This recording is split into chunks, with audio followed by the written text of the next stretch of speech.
भगवान राम की बहन शांता के जीवन का सच। रामायण की कहानी कई युगों से सभी लोग सुनते, देखते एवं पढ़ते आ रहे हैं, जिसमें हमने राम और उनके भाइयों के प्रेम के बारे में विस्तार से जाना। लेकिन हमने राम की बहन शांता के बारे में बहुत कम सुना है, जहाँ कहे कि सुना ही नहीं है। आज हम आपको शांता के बारे में बताएंगे, जिसके बारे में सभी को स्पष्ट रूप से कोई जानकारी नहीं है। और अब आप जानें राम की बहन शांता के बारे में। कौन थी शांता और क्यों उनका उल्लेख नहीं है और किस कारण उनका त्याग किया गया। महाराज दशरथ एवं रानी कौशल्या अयोध्या के राजा रानी थे।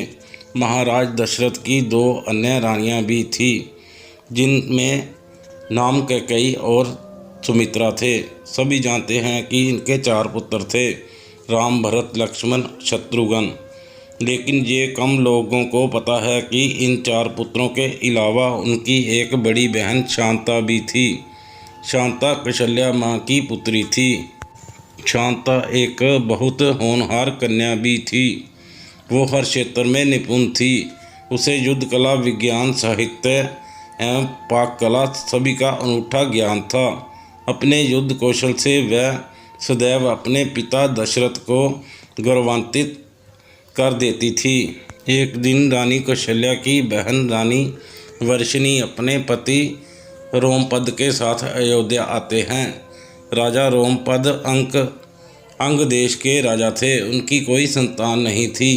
एक समय जब वह सभी परिवारजन बैठकर बातें कर रहे थे, तब वर्षिणी का ध्यान राजकुमारी शांता की तरफ पड़ा और वह उनकी गतिविधियां एवं शालीनता को देखकर प्रभावित हो गई और करुण शब्दों में वह कहने लगी, अगर उनके नसीब में संतान हो तो शांता के समान सुशील हो। उनकी ये बात सुनकर राजा दशरथ उन्हें अपनी शांता गोद देने का वचन दे बैठते हैं। रघुकुल की रीत प्राण जाई पर वचन न जाई के अनुसार राजा दशरथ एवं माता कौशल्या को अपनी पुत्री अंग देश के राजा रोमपद एवं रानी वर्षिणी को गोद देनी पड़ती है। इस प्रकार शांता अंग देश की राजकुमारी बन जाती है। एक दिन अंगराज रोमपद अपनी गोदली पुत्री शांता से विचार विमर्श कर रहे थे। तब ही उनके दर पर एक ब्राह्मण याचक अपनी याचना लेकर आया।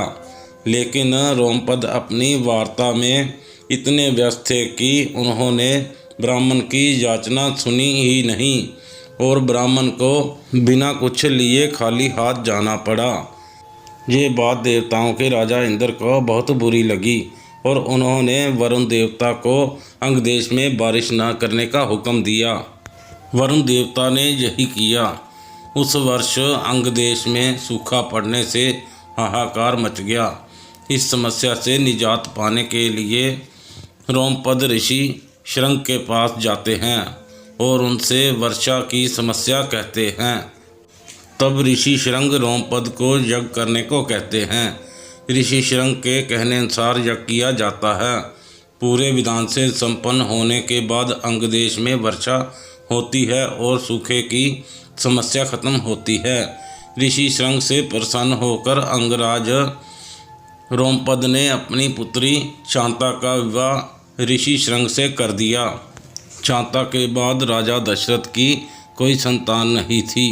वो अपने वंश के लिए बहुत चिंतित थे। तब से ऋषि शृंग के पास जाते हैं और उन्हें पत्र कामाक्षी यज्ञ करने का आग्रह करते हैं। तब अयोध्या के पूर्व दिशा में एक स्थान पर राजा दशरथ के लिए पुत्र कामाक्षी यज्ञ किया जाता है। ये यज्ञ ऋषि शृंग के आश्रम में किया गया था। आज भी इस स्थान पर इसकी स्मृतियाँ हैं।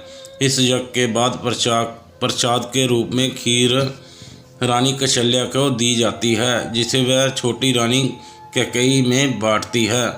बाद में दोनों रानी अपने हिस्से में से एक एक हिस्सा सबसे छोटी रानी सुमित्रा को दे देती है, जिसके फलस्वरूप सुमित्रा को 2 पुत्र लक्ष्मण एवं शत्रुघ्न होते हैं और रानी कौशल्या को दशरथ के ज्येष्ठ पुत्र राम की माता बनने का सौभाग्य मिलता है एवं रानी कैकेयी को भरत की प्राप्ति होती है।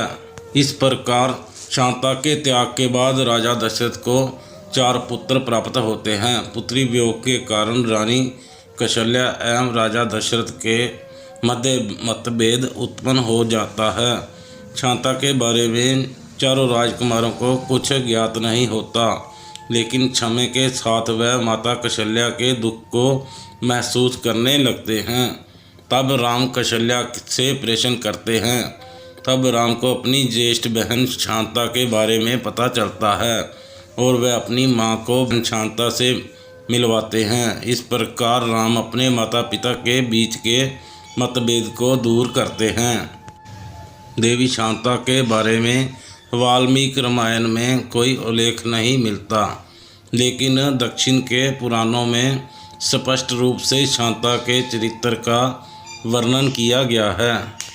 भारत के कुल्लू में श्रृंग ऋषि का मंदिर है एवं वहां से 60 किलोमीटर की दूरी पर देवी शांता का मंदिर है। ये भी कहा जाता है कि राजा दशरथ ने पुत्र प्राप्ति के लिए देवी शांता का त्याग किया था। वैसे तो देवी शांता एक परिपूर्ण राजकुमारी थी, लेकिन बेटी होने के कारण उनसे वंशवृद्धि एवं राज कार्य पूरा नहीं हो सकता था, इसलिए राजा दशरथ को उनका परित्याग करना पड़ा था। इस प्रकार जब चारों भाई अपनी बहन शांता से मिलते हैं तो वह अपने भाइयों से अपने त्याग का फल मांगती है और उन्हें सदैव साथ रहने का वचन लेती है। भाई अपनी बहन के त्याग को व्यर्थ नहीं जाने देते और जीवन भर एक दूसरे की परछाई बनकर रहते हैं। रामायण एक ऐसा ग्रंथ है जिसमें सभी रिश्तों की गहराई, मर्यादा एवं सबसे अधिक वचन पालन का महत्व बताया गया है। इस प्रकार रामायण से जुड़ी कहानियाँ हमें उचित मार्गदर्शन करती हैं, हमें रिश्तों की मर्यादा का भान कराती हैं। ये कहानियाँ आज के समय में संस्कारों का बहुत महत्व बताती हैं एवं व्यक्तित्व विकास में सहायक होती हैं। दोस्तों, आपको मेरी आज की ये स्टोरी कैसी लगी? कृपया अपने सुझाव कमेंट बॉक्स में दें और मेरी कहानियों को लाइक और शेयर करें और चैनल को सब्सक्राइब करें और बेल आइकन का बटन दबाना ना भूलें, ताकि मेरी कहानियों का नोटिफिकेशन आपको सबसे पहले मिल सके। धन्यवाद।